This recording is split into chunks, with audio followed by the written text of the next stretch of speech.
সংবাদ।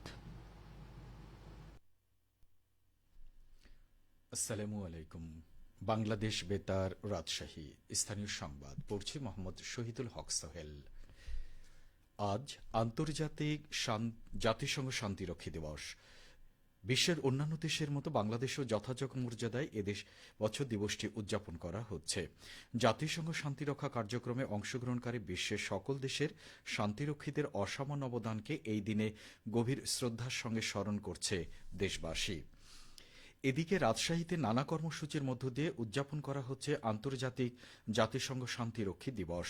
এ উপলক্ষে সকালে রাজশাহী মেট্রোপলিটন পুলিশ আরএমপির উদ্যোগে আরএমপির সদর দপ্তর চত্বরে বেলুন ও পায়রা উড়িয়ে কর্মসূচির উদ্বোধন করেন রাজশাহী বিভাগীয় কমিশনার খন্দকার আজিম আহমেদ।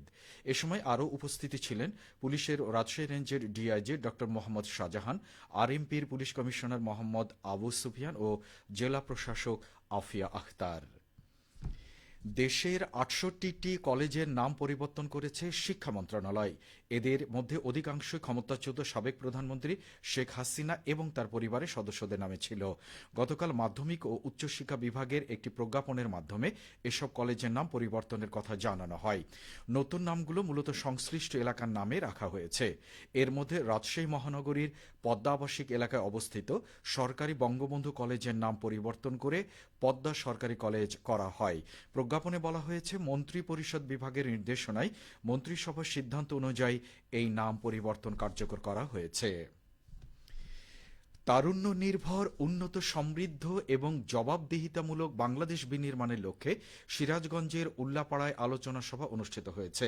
আজ সকালে উপজেলার হামিদা পাইলট উচ্চ বালিকা বিদ্যালয় ও কলেজে জেলা তথ্য অফিসের উদ্যোগে আলোচনা সভাটি অনুষ্ঠিত হয়।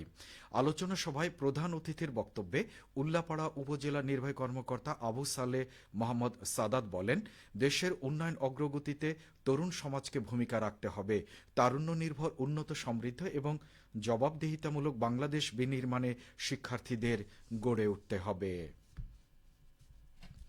ক্যান্সার, কিডনি, লিভার সিরোসিস, জন্মগত হৃদরোগ, স্ট্রোকে প্যারালাইজড এবং থ্যালাসেমিয়া রোগে আক্রান্তদের জন্য নাটোর জেলায় ১,৯৪,৫০,০০০ টাকা অনুদান প্রদান করেছে সমাজ কল্যাণ মন্ত্রণালয়।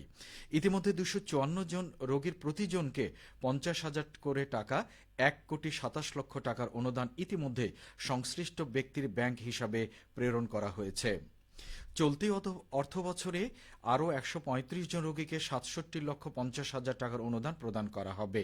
এই লক্ষ্যে উপকারভোগীদের তালিকা চূড়ান্তকরণে সভার আহ্বান করা হয়েছে। সমাজসেবা অধিদপ্তর নাটোর জেলা কার্যালয়ের উপপরিচালক মোহাম্মদ মোস্তাফিজুর রহমান জানান, গুরুতর অসুস্থ এসব রোগীর জন্য ৫০,০০০ টাকার অনুদান অতি নগণ্য। তবে এই অনুদান প্রদানের মাধ্যমে সংশ্লিষ্ট ব্যক্তি এবং তাদের পরিবারের প্রতি সরকারের বার্তা পৌঁছে দেয়া যে সরকার সবসময় অসহায় মানুষের পাশে আছে। সরকার দেশকে জনকল্যাণমুখী রাষ্ট্র হিসেবে প্রতিষ্ঠা করতে চায়। পবিত্র ঈদুল আজহাকে সামনে রেখে ব্যস্ত সময় পার করছেন পাবনার কামারপল্লীর কারিগর ও শ্রমিকেরা। টুংটাং শব্দে মুখরিত কামারপল্লীগুলো ছুরি, চাকু থেকে শুরু করে চাপাতি, দা, বটি সহ পশুর চামড়া ছাড়ানো ও মাংস কাটার সরঞ্জাম তৈরির কাজ চলছে পুরো দমে। লোহার বিভিন্ন অস্ত্র তৈরি করে জীবিকা নির্বাহ করেন এই পল্লীর শ্রমজীবী মানুষেরা। বছরের অন্যান্য দিনগুলোতে তেমন কাজ না থাকলেও ঈদকে সামনে রেখে দিনরাত পরিশ্রম করছেন এই পল্লীর কামার শিল্পীরা। কামারপল্লীর কারিগর ও শ্রমিকেরা জানান, কোরবানির ঈদের সময় ছুরি, চাকু, চাপাতির চাহিদা বেড়ে যায় বহুগুণ। এজন্য দিনরাত পরিশ্রম করতে হয়। বিসিক উপপরিচালক শামীম হোসেন বলেন, পাবনার কামারপল্লীর কাজের মান ভালো। বিদেশি পণ্যের সাথে নিজেদের টিকিয়ে রাখতে তাদের এই সকল অস্ত্র তৈরির উন্নত প্রশিক্ষণের ব্যবস্থা করা হবে।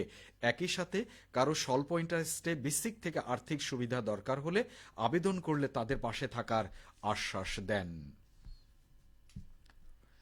নওগাঁর চলতি আউশ মৌসুমে সরকারি কৃষি প্রণোদনার আওতায় ৩,০১,০০,০০০ টাকার মূল্যের সার ও বীজ বিতরণ করা হয়েছে। উপজেলা কৃষি অফিসের মাধ্যমে এই সহায়তার উপকরণসমূহ বিতরণ করা হয়।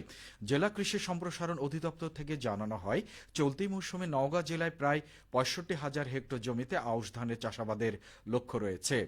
জেলার ১১টি উপজেলা নির্বাচিত ৪০,০০০ প্রান্তিক চাষির প্রত্যেককে ১ বিঘা জমির বিপরীতে ৫ কেজি বীজ, ১০ কেজি ডিএপি ও ১০ কেজি এমওপি সার প্রদান করা হয়েছে।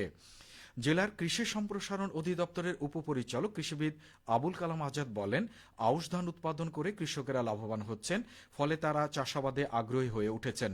জেলায় আউশের আবাদ বৃদ্ধি করতে কৃষি বিভাগ থেকে প্রণোদনার পাশাপাশি আধুনিক প্রযুক্তির পরামর্শ দিয়ে চাষিদেরকে সহযোগিতা দেওয়া হচ্ছে। বোরো ধান কাটার পরপরই আউশের চাষ শুরু করার জন্য প্রস্তুতি নেওয়া হচ্ছে। একটি ঘোষণা, মাগরিবের নামাজের আজান প্রচারের সুবিধার্থে আগামী 1 জুন থেকে আঞ্চলিক বার্তা সংস্থা বাংলাদেশ বেতার রাজশাহীর সন্ধ্যে 7টার স্থানীয় বাংলা সংবাদ সন্ধ্যে 6:45 প্রচার হবে। সবশেষে আবহাওয়া। আজ দুপুর 2টোয় রাজশাহীতে তাপমাত্রা ছিল 28.4 ডিগ্রি সেলসিয়াস। এ সময় বাতাসে আপেক্ষিক আর্দ্রতার পরিমাণ ছিল 88%। রাজশাহী ও তার পার্শ্ববর্তী এলাকায় আজ সূর্যাস্ত সন্ধ্যে 6:48। সংবাদ শেষ হলো। আমাদের পরবর্তী স্থানীয় সংবাদ শুনবেন বিকেল 4:05।